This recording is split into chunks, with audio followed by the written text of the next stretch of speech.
최근 국내 로봇 기업들이 앞다투어 선보이고 있는 실외 자율주행 로봇의 배송 서비스. 물건이나 음식을 싣고 도로를 주행하며 장애물을 인식하는 등의 기술이 점차 발전하고 있지만 실제 서비스는 규제 샌드박스 실증 특례를 통해서만 가능합니다. 비대면 문화가 정착되면서 늘어나는 배송 수요를 충족할 대안으로 떠오르지만 현행법상 자동차로 분류돼 운전자가 있어야 하고 도로교통법상 보도나 횡단보도, 공원 등을 출입할 수 없습니다. 이에 정부는 덩어리 규제를 개선하고 로봇 산업 등 신산업 규제 혁신을 속도감 있게 추진하기로 했습니다. 수도권의 여러 가지 규제에 막혀가지고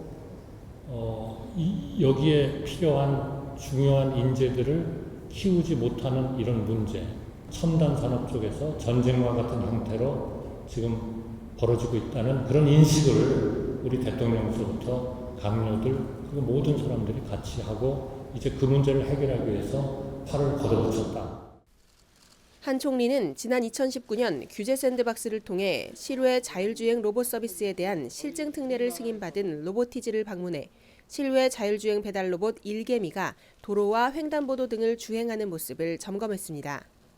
그러면서 로봇이 안전하게 주행할 수 있는 기술 혁신은 물론 핵심 인재 육성에 민간 기업이 힘써줄 것을 당부했습니다. 나아가 산업통상자원부는 로봇 산업 규제를 개선하기 위한 민간 협의체를 출범하고 로봇 산업 선제적 규제 혁신 로드맵 2.0을 11월에 수립하기로 했습니다.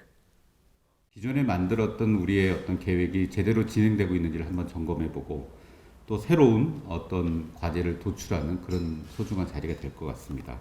자율주행, 그다음에 웨어러블, 협동 로봇, 안전 로봇 등과 같은 부분을 좀 집중적으로 분석을 좀 하고. 산업부는 국무조정실, 한국로봇산업진흥원 등과 규제 샌드박스 실증 특례와 로봇산업 규제 혁신 로드맵을 운영해오고 있습니다. 지난 2020년 10월 수립된 로드맵 1.0을 통해 규제가 개선된 대표 사례는 실내 이송 로봇의 승강기 탑승 허용인데 LG전자가 로봇산업진흥원과 승강기 탑승 안전평가 방안을 마련한 결과입니다. 소형, 경량, 저속 배달 로봇인 라스트마일을 운영 중인 로봇 스타트업 뉴빌리티는 규제 샌드박스 실증 특례를 통해 200건 이상의 배달 서비스를 진행했습니다. 최근에는 골프장에 자사 로봇 뉴비를 공급하는 계약을 체결해 서비스를 제공하고 있습니다. 뉴비는 저렴한 카메라와 센서를 이용해 실외 자율주행 배달 로봇의 단가를 낮추는 데 주력하면서 높은 가격 탓에 진입이 어려웠던 시장에서의 실질적인 혁신을 주도하고 있습니다. 뉴빌리티는 이번 민간협의체에서 로봇의 보행자 지위를 부여하는 방향의 규제 개선과 관련된 논의를 진행합니다. 이 밖에도 로봇산업진흥원의 지원으로 민간협의체는 규제와 법령의 개선 과제를 종합적으로 검토합니다. 융합 신시장을 창출하기 위한 서비스 로봇에 어떤 것이 문제이고 어떻게 해결을 할 것인가라고 하는 협의체 모임의 발족입니다. 속도와 방향의 문제입니다.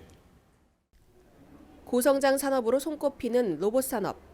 선제적 규제 개선 조치로 성장의 골든타임을 놓치지 않기 위한 각계의 노력이 이뤄지고 있습니다. 채널I 산업뉴스 백가혜입니다.